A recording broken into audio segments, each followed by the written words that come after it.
Xin chào các bạn đã quay trở lại với review 5 phút. Ở cuối tập 122, sau khi đánh bại đám người của cung hỏa ma, Thạch Hạo đã liền bị đám thần trùng bên trong huyết ma thần thụ truy đuổi hết sức gắt gao. Lúc này, Thạch Hạo đã phải dùng ra toàn lực để chạy trốn. Tuy nhiên, cho dù chạy trốn, anh ấy vẫn cẩn thận quan sát và tìm hiểu về đám thần trùng kia. Bởi vậy, sau một hồi tìm kiếm, anh ấy rốt cuộc cũng phát hiện ra con thần trùng vương toàn thân được bao phủ bởi một màu vàng chói. Nhanh chóng phóng người lên không trung, lấy Thạch Hạo làm trung tâm, phù văn đã ngay lập tức huyễn hóa. Từ trên trời cao, một bàn tay khổng lồ tỏa ra một màu vàng rực đã liền đánh xuống. Trong khoảnh khắc va chạm, một vụ nổ đã ầm ầm bạo phát. Ở xung quanh, đám thần trùng nhỏ cũng liền nổ tung giữa không trung để lộ ra con thần trùng vương ở chính giữa. Thế vậy, Thạch Hạo cũng liền ra tay chụp lấy. Thế nhưng, đúng vào lúc đó, ở phía xa, một mũi tên đột nhiên phóng tới khiến Thạch Hạo phải tránh né. Cũng vì vậy, con thần trùng vương kia đã liền chạy trốn. Thạch Hạo tức giận, nhìn về phương xa, anh ấy thấy một tên cầm cung tên Trần Thanh xuất hiện. Sau đó, thanh âm của hắn ta đã liền vang lên nói: "Ngươi có thể đi rồi, con trùng vương này là của ta." Một tên đệ tớ mà cũng dám nói chuyện với ta như vậy sao? Dứt lời, kim quan trên người Thạch Hạo cũng liền bạo phát, chuẩn bị cùng tên kia giao chiến một trận. Thế nhưng bất chợt, Nguyệt Thiền lại xuất hiện. Thân thể như tia chớp, nàng cũng liền đuổi theo con thần trùng kia. Thấy vậy, Thạch Hạo không đánh nữa, anh ấy cũng liền phóng người truy đuổi. Lúc này, gặp lại chủ thân Nguyệt Thiền ở cự ly gần như vậy, ánh mắt của hai người bất chợt có một điều gì đó khác lạ. Tuy nhiên, sau một hồi vừa phi hành vừa trao đổi, thân thể Thạch Hạo cũng liền dừng lại. Bất chợt, ở phía sau anh ấy, Tần Hạo lại đột nhiên xuất hiện, tham gia vào cuộc tranh đoạt. Nhất thời, một cuộc võ mồm giữa mọi người cũng liền diễn ra. Cuối cùng, không ai nhường ai, mọi người đã liền lao vào cuộc chiến. Trên không trung, 4 người đồng thời phóng về phía thần trùng vương truy đuổi. Còn Tần Hạo, mặc dù chưa nhận ra Thạch Hạo, thế nhưng trong lúc phi hành, hai người vẫn nói chuyện với nhau hết sức khách khí. Thời gian qua đi, lấy tốc độ như tia chớp, chỉ trong thoáng chốc, 4 người đã tới được chỗ của thần trùng vương đang bỏ chạy.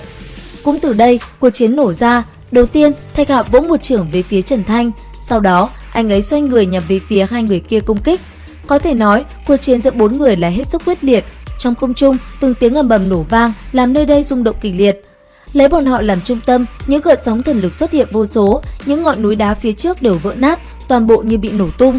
Lúc này, giao chiến đã trở nên vô cùng gay cấn, chiến đấu giữa những thiên tài trẻ tuổi là hết sức kinh người.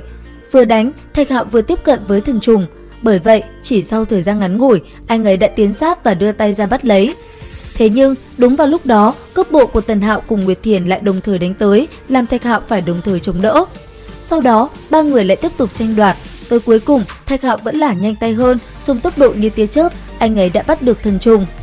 Thu nó vào tay xong, Thạch Hạo cũng liền phóng người đi. Còn Nguyệt Thiền và Tần Hạo, bọn họ cũng không tùy tiện, dùng toàn lực, phía trước còn rất nhiều tạo hóa đang chờ đợi. Bởi vậy, thấy Thạch Hạo lấy được thần trùng, bọn họ cũng liền rời đi. Sau một đoạn thời gian, Thạch Hạo cuối cùng cũng dừng lại, tìm một hang động yên tĩnh, anh ấy cũng liền bắt tay vào việc luyện chế. Đầu tiên, Thạch Hạo lấy ra một cái dược đỉnh, sau đó toàn bộ tiên thảo cùng thần trùng cũng liền được anh ấy mang ra. Khi toàn bộ đã xuất hiện đầy đủ, Thạch Hạo cũng liền bắt đầu luyện chế. Nương theo đó, ánh vàng đã ngay lập tức bao trùm cơ thể. Lấy Thạch Hạo làm trung tâm, phù văn vô cùng vô tận cũng liền phát sáng. Nhất thời, một màu vàng rực bao phủ nơi đây, làm không gian như nóng bừng.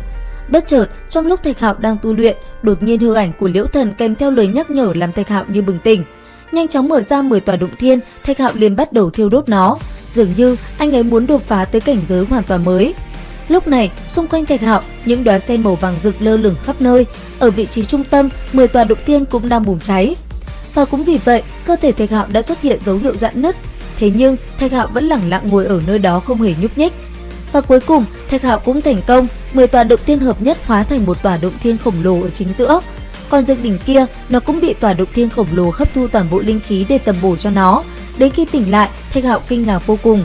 Đến đây thì hết tập 123 Thế giới hoàn mỹ. Xin chào và hẹn gặp lại các bạn ở những video tiếp theo.